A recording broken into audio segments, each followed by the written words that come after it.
You're listening to Breaking BizDev with John Tyerman and Mark Wainwright. Conversations that break down, beat up, and redefine business development for the professional services firms of tomorrow. And now for your hosts, John and Mark. Hello, everyone, and welcome to another episode of Breaking BizDev. I'm here with my co-host, John Tyerman. Hello, John. How are you today? Hello, Mark. I'm doing well. Good. I'm taking the lead here, John, because I'm going to do the questions here, and hopefully you're going to be sharing a lot of content, because today we're talking about digital marketing strategy for consulting firms, any type of firm out there who is selling your expertise. You have penned some content on this. We will link to that and other relevant information in the notes. So what do we got for people today, John? Well, I think this episode is really for firms who want to get serious about investing in marketing to grow their firm. A lot of firms start out growing on the backs of referrals and relationships, but in many cases, and from what I've seen out there, firms grow to a point where maybe that referral well is running dry. Maybe the relationships, they don't have as many, or they've tapped into as many as they can, and they need to explore other ways to attract new business for their firm. And so we're going to break it down. Good. And this is hyper relevant even for firms that I work with right now. There's just in expert firms, and if you're in an expert firm out there, it's likely you are, it is likely that your partners, principals, senior team leans really heavily into relationships, backslaps, handshakes, all good stuff, folks. But really, there is a strong need, and not to get too hyper specific as far as sort of the macroeconomics of things, but we're in a time right now here, kind of 2025-ish, where the ice is thin from a sort of macroeconomic standpoint, and you need to be exploring all different ways in order to, maybe not even just like grow your firm, but maybe just kind of like keep things rolling along and not have to make big changes in your costs, if you know what I mean. So yeah, absolutely. This is super important, and many firms just simply neglect this. So there's some concepts that we'll walk through, and I'd even go as far as to call it sort of a recipe or a blueprint for firms to implement a really good digital marketing strategy. And I'm going to foreshadow a little bit here, John. It includes a podcast. It is a formula that I've used with my clients to some degree of success, and with myself to some degree of success. And so I wanted to package this up and share it with our listeners. And it follows a lot of the similar overarching themes as what we've talked about on this podcast. So I'm excited to share it. Good. Well, let's move through sort of those themes, and then we can kind of boil down to the specifics on this. So you wrote down a number of sort of the big ideas here, what we want to kind of talk about. Why don't you walk through some of those? Most businesses out there are small to mid-sized businesses. I mean, there are a few large firms out there that probably listen to the show, but I'd venture to guess that 80% of our listeners are probably in that small to mid-size range. Yeah. And those are the kinds of firms that do have a significant advantage of being able to be flexible enough to focus on specific niche. Yeah. And I just want to do a quick callback to a previous episode, Don't Boil the Ocean, where we talked about focus, differentiation, and positioning for these smaller firms. And that's a foundational part of marketing, is getting that positioning right. Yeah. And so often I see it, there's firms that are the best kept secret in the industry. They do great work. They've got great people, great communicators, great project managers, experts at their craft, but they just don't have the visibility to attract new clients. Yeah. So how do they do that? Yeah, it's painfully true. I work with them constantly. I work with really smart people. A lot of times it's, John, I show up, I'm not the smartest guy in the room. But yeah, these experts are really good at what they do, but nobody knows it, right? Except, of course, the folks that are working with them. The work product is great. Lo and behold, they do a great job. It's really fantastic. But they get lost in a sea of others who, by the way, are actually pretty good at what they do as well. And they believe that they've embraced this lifelong sort of, mantra that their expertise is going to be the thing that differentiates them, and not sort of the visibility, right? It's right. It's just, I'm really good at what I do, and people are just going to know that, and we're just going to have work to do, and it's going to be great, and we're going to be successful. And they neglect this really important component that we're talking about, which is this sort of visibility, right? There's a lot of people out there in the world that talk about being a visible expert or a visible authority, right? We hammer on that sort of term a lot. So you are spot on that one. Good. What other themes are you going to work through today? Yeah. So other themes that this formula, for lack of a better term, this process kind of leans on are, one, we just talked about it, that mere exposure effect, the familiarity bias of being there and showing up, being visible. But also, people want to do business with other people that they know, like, and trust. Yeah. And so it's important that marketing builds familiarity and trust, not with the broad market in general, but with the right kinds of people. That's another core concept of this approach to digital marketing strategy for consulting firms, is understanding who those right people are and then building familiarity and trust with those people. Yeah, it's a big one. So those are really the core concepts. And that's why I wrote this blog post, links in the show notes. And it's really a guide to help firms, consultants, experts share their expertise and their personalities, which is an important part of this, in a way that leads to meaningful new business opportunities. Good. I like it. All right, so let's walk through this a bit, and maybe a little counterintuitively, our very first step forward in this sort of formula or blueprint that you've kind of created here is not about us, the consultants, right? The Correct. very first point you want to make here, very first step, is begin with an understanding of your customer, right? Just like when you're submitting a proposal or walking your clients through a proposal, Mark, we've talked about this, that statement of understanding. Yeah, super.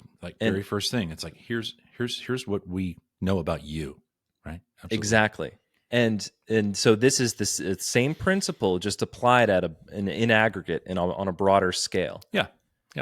So the first step that we have is gain an understanding, an aggregated understanding of your ideal customers. And so we've talked about the ideal client profile in past episodes. We've talked about different ways that you can research buyers. We've talked about quantitative. We talked about qualitative, primary and secondary ways of researching your audience. All of these are tools that you as a marketer can use to gain an aggregated understanding of your ideal customers, to get to know your buyers better. Yeah. And in your marketing role over the years, you've used a bunch of these. And just to drill down on some of the specifics, you've got some stuff listed sort of in that post that you wrote. Mm-hmm. There's a handful of kind of really tactical sort of things you can do to actually get in front of and start talking to your customers. And what are some of those? Totally. Yeah. So some examples from the blog post, like if you host regular webinars, reserve time at the end for a Q&A. Yeah. Right. And it can be 15 minutes, 20 minutes at the end of your presentation. Or if you decentralize it and just take questions as they come during the live presentation, it's a useful way not just to engage with the folks that are on the other end, but to kind of keep tabs of what questions are they asking, right? What's most important to them, because those questions then, you do an export from whatever webinar software that you use, and then you can kind of tally up, okay, how many times did people ask this question? How relatively important is this? And then you can even just rip that straight from the webinar and put that Q&A right up on your website as like a FAQ section, right? Yeah. So that's like a slam dunk if that's part of your marketing process right now. Yeah, I love it. And that's, it's not just leaving a little bit of space in the last 3 minutes. It's actually being really intentional about this being a really important part of this thing, right? Experts just default to the fact that, oh, I'm going to be in a webinar. I'm just going to spew my expertise and it's going to be received well. But oh, by the way, the audience is going to want to react and interact, and we need to prioritize that time and space for them. So good. I love that one. What are some others? Well, I've probably moderated like 100 webinars, and just one quick point to that. Oh, yeah. Oftentimes I've used what I call turkey questions. There's Yeah. just a plant question where, you get the juices flowing. So nobody wants to be the first one to ask a question. So if you say like Tom from Idaho asks blah, blah, blah, blah, oh, that's a really great question, Tom. Everyone knows that it's a plant, but it signals to the other listeners that, oh, it's okay if I ask a question too. So it kind of lowers their defenses a little bit. Just a pro tip. Yeah. Pro tip. Love it. Another way that you can get to know your market better, get to know your buyers better, is to interview your ideal clients on a podcast. But that means you have to have a podcast, right? It does. But I digress. We'll get there in a second. So yeah, tell me more about that one. Yeah, well, it's just like you said, we're going to get to it in a minute, but a podcast as a content vehicle is super efficient for professional services firms because not only are you creating content, but you are engaging with specific people that fit your ideal client profile, or maybe they fit a referral source profile, or maybe they're ideal candidates that you want to hire. There's a number of ways that you can use a podcast, but the big benefit here is you have a synchronous conversation where you can ask really good questions, or you could kind of surface insights that you wouldn't be able to in another setting. Yep. No surprise here. No surprise. We love it. All right. What are a couple other, you had some other stuff there. What are ways that we can engage and then sort of get this information out of our ideal clients? You could turn to secondary sources. So you could turn to search trends, long-tailed keyword data. You can survey your audience too. That's a primary research function, but you can do it at aggregate. I know there's survey fatigue now, but if you haven't surveyed your audience, maybe consider doing so.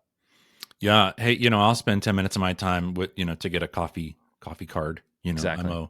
I'm okay with that because people's opinions are worth something. So yeah, absolutely. So good. All right.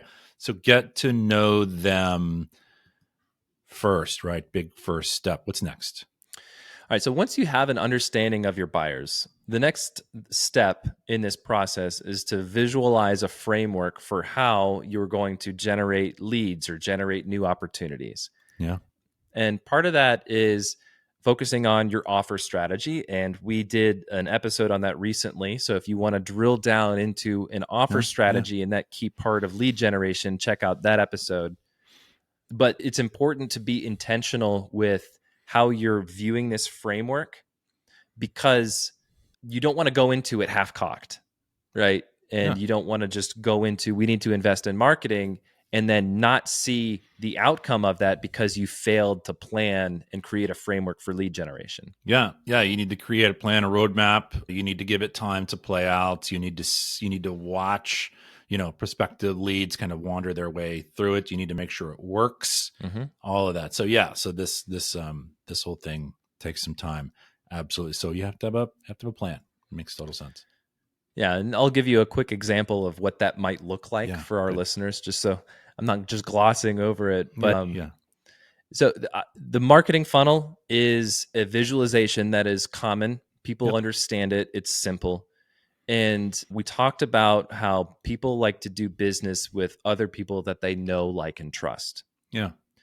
And so what I've done, and the visualization is in this blog post if you want to check it out, is I've overlaid that on top of the marketing funnel. So if you think about that top piece, it's, you want to get to know you, right? You want your buyers to know who you are. And then the next layer down is you want these prospective buyers to like you. And then finally, that bottom layer, the bottom of the funnel, you want your buyers to trust you enough to have a conversation about potentially doing business with you. That overlay totally makes sense in that funnel, right? The know you is they're familiar, and I'm going to get hyper specific on this, right? Know you is they read your stuff, Right. The like you is literally they give you the thumbs up. They like your content, right? So they're suddenly engaging and they're like, oh yeah, we like that.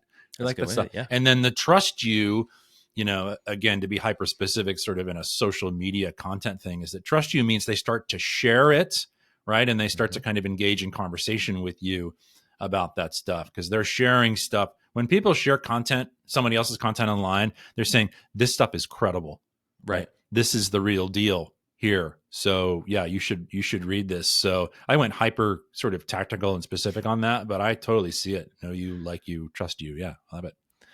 Exactly. And those aren't the only metrics that you can use. There's a ton of other ones too. And so I think this is where you want to look at your buyers and what signals that they know you, what signals that they like you, what signals that they trust you, and then build that framework and then have a very compelling offer so that you can convert from prospects to leads to opportunities. Yeah, got it. Good. So that's the plan. This next one here should come as no surprise. You're listening to Breaking BizDev, the podcast that beats up, breaks down, and redefines business development for the professional services firms of tomorrow. Your hosts are John Tyerman, founder of Red Cedar Marketing, the podcast marketing company for experts and professional services firms, and Mark Wainwright, principal consultant and founder of Wainwright Insight, the fractional sales manager and sales consultant to professional services firms. If you find this podcast helpful, please help us by following the show and leaving a review on Apple Podcasts. And now, back to the show. So the next step in this blueprint is to use a podcast as your source of content. Yeah, of course. Good. I'm bought into that. And there's a few reasons for that. Number one, a podcast gives you the ability to create all forms of content. Written content, video content, audio content. Those are the three macro categories. Yeah. Podcasts are also a way for you to showcase your personality. I don't want to just gloss over that either, because that is such a critical part. In today's age, you don't know who is just generating AI content, copying and paste it, who's using a ghostwriter to write their content on LinkedIn, right? I mean, you don't know. Yeah. But what you do know is that if someone records a video and you see these video clips on social media, you're like, oh, that's John, that's Mark, that's their voice. Right. Sure, there's AI avatars out there today, but it's more challenging for AI to imitate personalities on video than it is in writing. Yeah, totally. That makes total sense. And and when your personalities start to show through, hopefully it's appealing to the right people and less so to others. So you start to surround yourself with, people that are more and more familiar with you, that look at the world the same way that you look at the world, right? You guys have the same or similar sort of point of views and things. So yeah, lo and behold, they get to know you, your personality. And it's not just the content, it's also sort of, they start to align with sort of, your sensibilities and things like that. So I love it. Good. Yeah. I'm sold on the podcast thing, John. Absolutely. The next step in this blueprint is when you're bought into using a podcast as your source content, and you're starting to produce content through your podcast.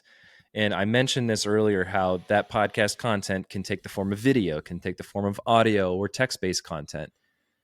All of that content and all of the channels that you're distributing should be optimized to some degree. So, for example, on Buzzsprout, where we have our podcast, we host through Buzzsprout, and we upload audio along with a transcript file to Buzzsprout, and then that distributes the content to Apple, to Spotify, to Overcast, to Amazon Music, to all the audio players, right? Yeah. When we upload that content, attaching that transcript file is a form of optimization. There's also tags that you can tag on the episode to help the technology categorize the episode within the different genres and subgenres. There you go. The title and the description are real estate, where you have an opportunity to introduce keywords. Good. So this is just one example. The same thing applies to YouTube for YouTube videos. The same thing applies to a blog post on LinkedIn. There's different ways to optimize the content. So it's not just optimizing your web pages for Google. You're optimizing your content on the channels you're creating on for search within those platforms. Yeah. Because people are going to Spotify and searching. They're going to Apple Music and searching. They're going to YouTube and searching. They're not just going to Google. Yeah. Yeah. I like it. I have done that exact thing, right? I'm not searching on Google for podcasts. I go to Apple Podcasts and I'm searching for specific genres or content or whatever else. So we have to get the content so that it's searchable and people can find it. And that varies channel to channel. That makes total sense. Speaking of channels, you kind of, your next little step here, you call one out specifically, which I'm a fan of. LinkedIn. Yeah. And I mean, I'm probably a broken record at this point. And if anyone's not using LinkedIn who's listening to this podcast, I think you're a little late to the party. Yeah. But you should be creating there. You should be creating on LinkedIn. You should be using LinkedIn for content distribution. We recorded an episode recently about the mere exposure effect. Right. And you want to be visible to the right audience of people. So the people that are on LinkedIn, if you're selling B2B, if you're selling a professional service, if you're selling a consulting service, LinkedIn is probably going to have a more relevant audience to you than Facebook or Instagram. Yeah. Yeah. Yeah. Yeah. And it brings with it this level of credibility that you don't have to work as hard on other channels to achieve, right? It's true.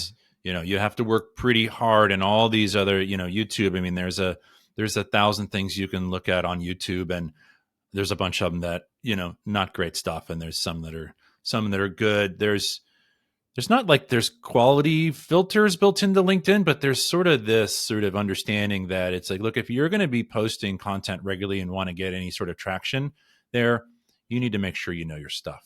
So yeah, there's a certain level of credibility and trust that's kind of built into that platform. So I like it. You like it. Oh, by the way, folks, it's not just for job searchers. It's actually a place where people go to find expertise. So I'm with you on that.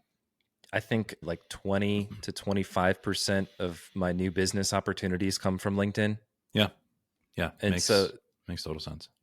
Just networking there, growing your network, connecting with relevant individuals, having conversations, not to sell, but to just establish relationships and build rapport and build familiarity and trust.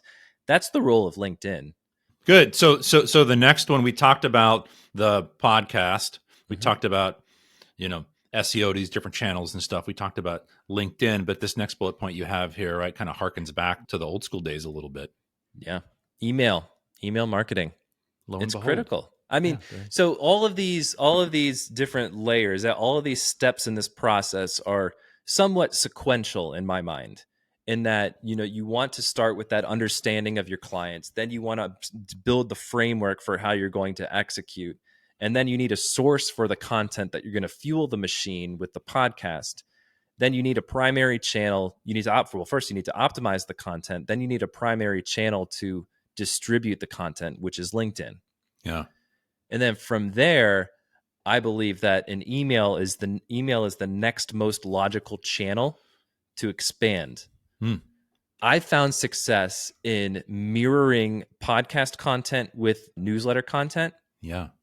To where, you record on the podcast. You can even have like thumbnails where you direct people to YouTube and the newsletter, or you could go so far as to run the transcript of your podcast interviews through some sort of an AI tool. There's dozens of them out there. Yeah. And then generate blog content or newsletter content, written content that you can use. So there's efficiencies that you can gain. You can start to see it with recording with a podcast and using the clips on LinkedIn, using the transcript for newsletters and blog content. So you create once with that source, and then you distribute it on key channels. Yeah, no, it's good. And this isn't simple, folks. I mean, John just kind of makes it, because he's a marketing pro, and he just makes it sort of, seem like it's really easy. I mean, I do, truth be told, John, and you probably kind of know this, is I do a terrible job at email marketing. So others out there, it's, what we've got here is a pretty comprehensive, this is John's painting it to be simple, but it's not easy. It takes a lot of and effort. it takes a ton of work. It takes a ton of resources. This is a challenging thing to do, but what we're getting at here is, some really good, marketing results.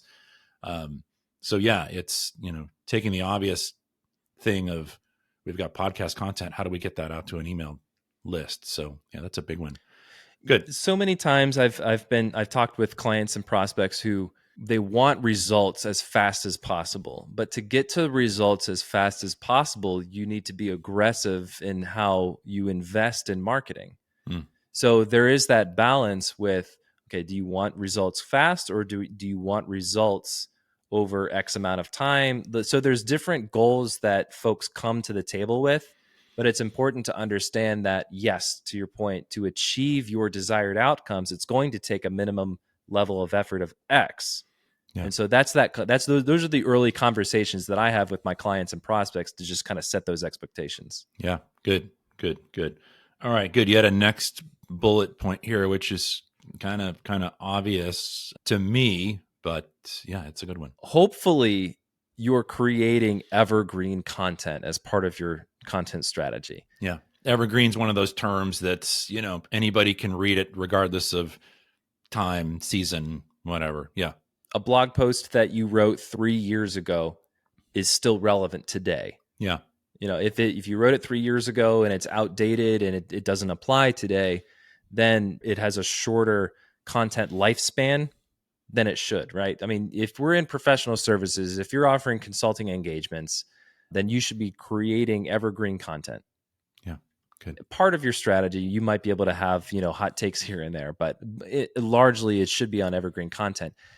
To that point, there may be aspects of that evergreen content that maybe fall flat. Like maybe there is a research stat that you cited 5 years ago that you need to update, right? So going back and refreshing that core content, whether it's old podcast episodes, old research studies, old white papers, blog posts, etc., and then reformat that for distribution, give it a fresh coat of paint, chop it up into smaller content, and then distribute that on key channels. So that's kind of like an ongoing process that I advise to my clients is don't let the content that you publish just sit there and collect dust. Replay the hits, right? Throw that old record back on the record player and let's jam. Yeah. And obviously this bullet point, John, this is kind of an obvious comment, but this one assumes that you've got some content in the first place. Yeah, that's true. Right. So hence this sort of recurring theme of, marketing is playing the long game, and you need to have some existing content to take and refresh and recycle and rethink. So, if you have very little or almost no sort of content out there, you need to find some and get it going.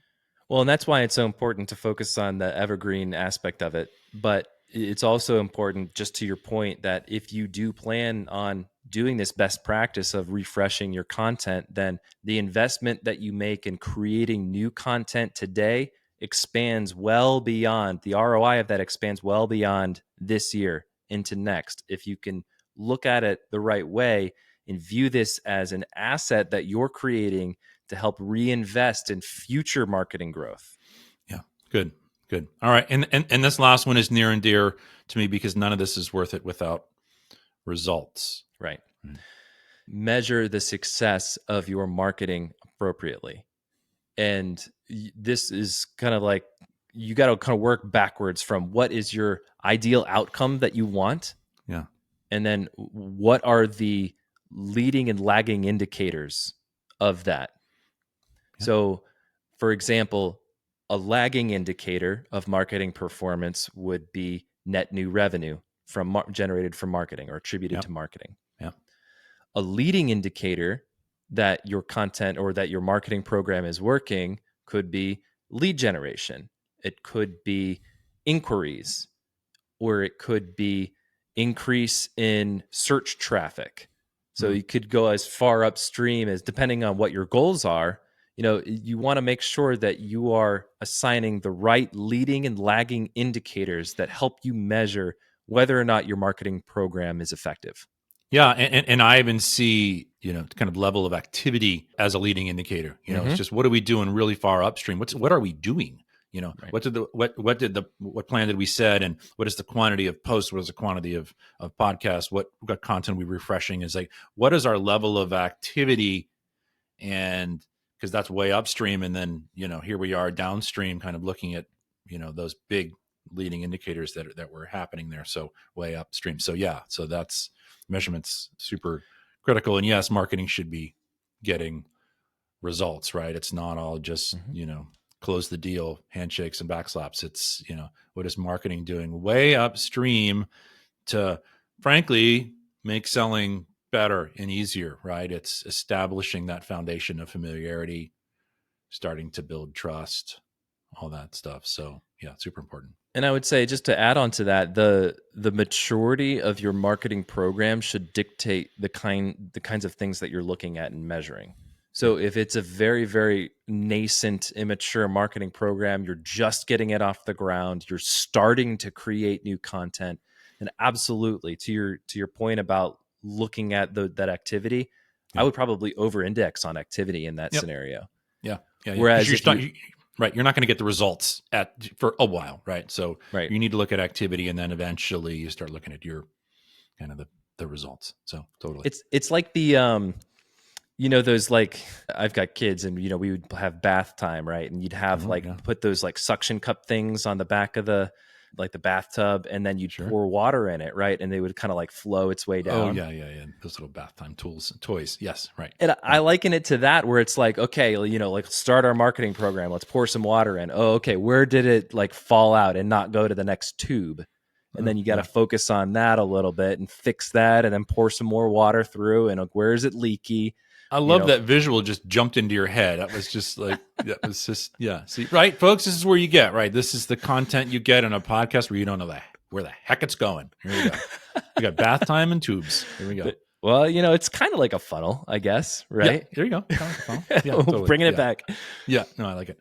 That's good. So this has been good. John, this has been a marketing heavy conversation, but well needed and well deserved. I appreciate the kind of laying out kind of this formula blueprint sort of thing. This is helpful. So if, people want to sort of know the how to, here it is. And by the way, if you need help, I'm sure John would be happy to lend a hand. But there's this podcast, there's a post that you've written, and I'm sure you've got other bits and pieces that expand on this content as well. So I think this has been good. It's been really helpful. Yeah. Yeah, if folks want to check it out, links in the show notes. Again, there's lots of visuals in here. There's links to the episodes that Mark and I mentioned on this podcast. I'm sure that this podcast will be embedded on the post at some point. Yeah. So check it out. Let me know what you think. If you have any questions, happy to have a conversation. Good. All right. Fantastic, John. Until next time. Thanks for listening to Breaking BizDev. Subscribe on Spotify and Apple Podcasts, or listen to the show at breakingbizdev.com. This episode was produced by Red Cedar Marketing. If you think a business podcast is right for your company, visit redcedarmarketing.com to learn more.